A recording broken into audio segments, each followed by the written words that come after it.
Revivalist Kitchen. Today we're going to show you the basics of how to make a simple sauerkraut at home. So, sauerkraut really is just 2 ingredients. It is cabbage, the best quality organic cabbage you can find, and salt. And as we talked about in the basics video, the better your ingredients, the better your final product. So, all we're going to do is start chopping cabbage. And you can do this with a sharper knife preferably, or with a food processor, which will just shred it right up. You can even cheat like we've been known to do, or I've been known to do, and use a bag of coleslaw mix, because then you've got cabbage and carrots that are already shredded for you. But cabbage is inexpensive, especially this time of year in the fall where we're at, and makes it really, really a cheap ferment and way to get your veggies in. So I pull off the outer leaf or two, hang on to these. You'll see why when you do sourdough. And take the core out. That core you can save depending on what you're using for your fermentation. We have some sweet little tools, so we may not use it, but it's still nice to have. The bigger that you chop them, the crunchier they stay, but it's really entirely up to you.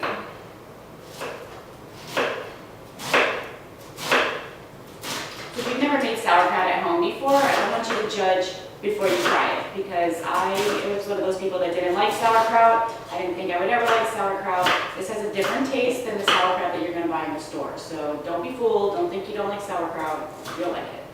I had to tell our film producer the other day that she could not say she didn't like sauerkraut because all she'd ever had was the stuff that came out of a can or the stuff at the gas station.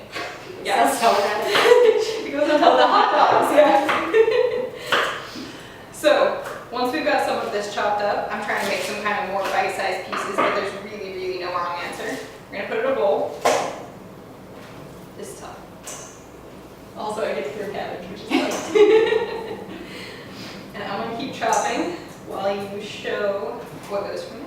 So normally you would do all of your chopping and then you would do your salting, but so we don't bore you guys as she chops this whole head of cabbage, I'm going to go ahead and move on to the next step and start the massage process, because we all like the massage process. So you just want to sprinkle some salt on your cabbage. We're going to do about a tablespoon or so, maybe, something like that. If you really, really want to know how much salt to use, we'll have printed recipes available in the transcript portion, but you can just sprinkle some on and that would be fine too. And then you just want to get your hands in here. This is a good time to put the kids to work if you have kids at home, because they love to help, and if you don't let them know that you don't want to do it, they'll take over.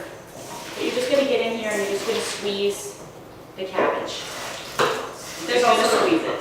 Sweet little tools if you want to do it the really noisy way. This is a fun way to get kids involved. Get some sort of kraut pounder or a long, flat rolling pin with the flat ends, and let them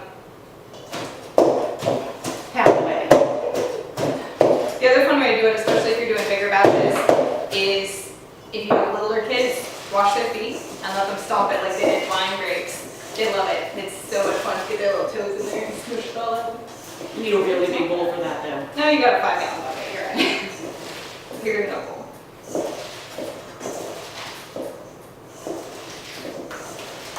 So as you massage the cabbage, the salt is going to help it release its moisture. So the cabbage is going to start getting softer and juicier.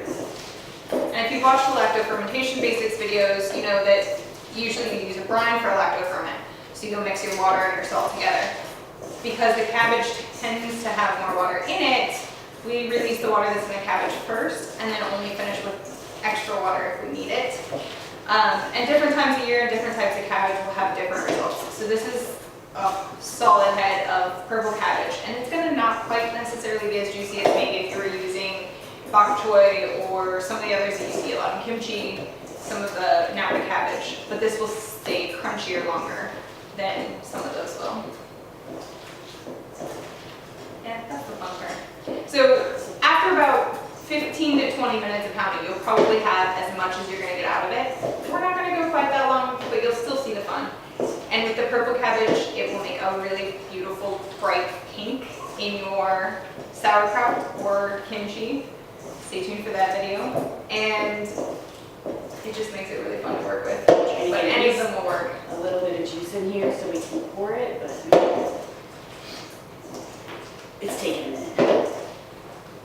So once you have your kraut nice and juicy, and you have some brine in the bottom of the bowl, you're just going to want to pack it in to your jar. You can use quart size. And there's a funnel, there we go.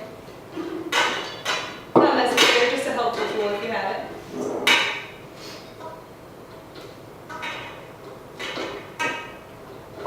This is also a fun job for the kids, but it does get a little bit messier. And you can do this in a crock, you can do it in a regular mason jar. If you don't have any fancy tools whatsoever, this is where your cabbage butt comes in, because you can use it to push everything down once you got your jar packed. But there are some fun tools on the market. We partnered with a company that makes our favorite, and so we use their weights and tops and packers because we have them. But there's lots of ways to go about it. Whatever you have is better than not doing it. So you should see the brine start to kind of fill up the jar as you pack it in. I didn't pound this cabbage enough. And then if there's extra brine in your bowl, you can just pour it in here. I don't really have any extra brine in here, so we're going to fill it with water. Keep packing. And we want to pack some more. Yes. And then we're going to fill it with water. So the more that you pack into the jar, the less airspace there is, and the less little floaty bits you'll have floating around once they kind of settle and work their way out. So you want it as full as possible, and you saw how much weight she's putting in there. It's some hard work. You want push. And then since we don't have a ton of brine, we are going to go ahead and add some water to just cover it. And what this does is keep us from getting slimy bits. Put the weight in there. Yeah. Push it down. If you get a little floaty, you can go ahead and scoop it out. Not a big deal if you don't have a weight, but if you do, you get a little better results, a little more consistent. And then this is the fermentation top. This is the all one-piece silicone. The point of a fermentation top is to allow the carbon dioxide to come out, but not let any new air in, so it decreases your chance of mold or other yucky guys. And I know where our ring is, but then you would screw your ring on top and set it on the counter, you're good to go. And it takes about 3 to 7 days on the counter to really get going. The first 3 days I usually put it in a bowl, because even with the tops, sometimes it'll still send a little liquid out to say hello. Within the first 3 to 5 days or so, it should stop. You'll see the bubbling, but it'll stop pushing new stuff up. And then you can just watch it. If you want to test and you're not quite sure, especially first couple batches or new versions of the recipe, all you gotta do is take the lid off, take the weight out, always with clean hands. And anytime, like we mentioned, that you're getting into your ferments, clean tools every time. So clean fork or chopsticks or whatever, pull out a piece, taste it, see if you like it. If it's too solid still or not quite funky enough for you, leave it a few more days. When it's to where you like it, take out your weight, take off your fermentation top, or just take out your little cabbage butt, put a regular lid on, and in the fridge she goes. All right, so now you know how to make sauerkraut. Make sure you check out the other videos in the Fermentation Basics series and leave your comments and questions below.